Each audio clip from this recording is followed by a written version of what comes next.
एक बार की बात है, जब बाबा गुरबचन सिंह जी महाराज एक छोटे से गांव में सत्संग के लिए गए। सूरज की किरणें धीरे धीरे धरती को सोने की चादर में लपेट रही थीं, और गांव के लोग उत्साह से उनके स्वागत में खड़े थे। लेकिन बाबा जी की आंखों में एक गहरी चिंता थी। गांव के बीचों बीच एक पुराना कुआं था, जिसमें लोग श्रद्धा से दूध, फूल और प्रसाद चढ़ा रहे थे। कुएं का पानी गंदा और बदबूदार था, फिर भी लोग उसे पवित्र मानकर पी रहे थे। बाबा जी ने गांव वालों से पूछा, आप इस कुएं की इतनी पूजा क्यों कर रहे हैं और यह गंदा पानी क्यों पी रहे हैं?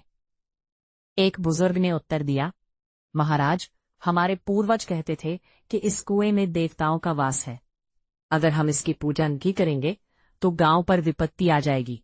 यह परंपरा सदियों से चली आ रही है। बाबा जी ने अपनी आंखों में गंभीरता लाते हुए कहा, परंपरा का सम्मान करना अच्छी बात है, लेकिन अंधविश्वास पालना गलत है।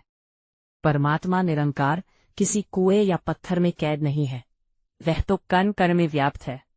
जो पानी बीमारियों का कारण बने, वह प्रसाद कैसे हो सकता है?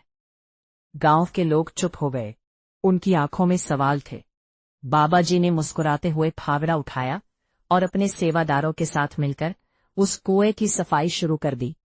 उन्होंने उसमें से सारा कचरा निकाला, उसे साफ किया और दवा डलवाई ताकि पानी पीने योग्य हो सके।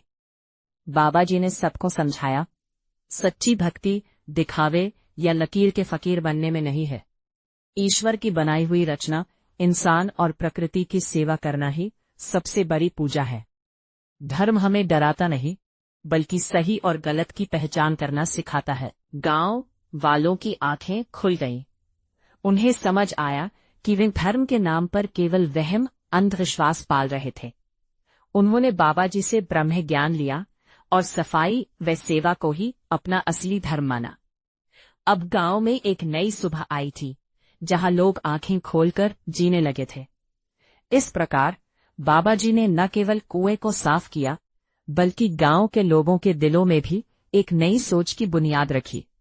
उन्होंने सिखाया कि अंधविश्वास से मुक्ति और स्वच्छता तथा सेवा का महत्व कितना बड़ा है। गांव में अब न जात पात का भेद था, न छुआछूत का डर। सभी एक ही नूर की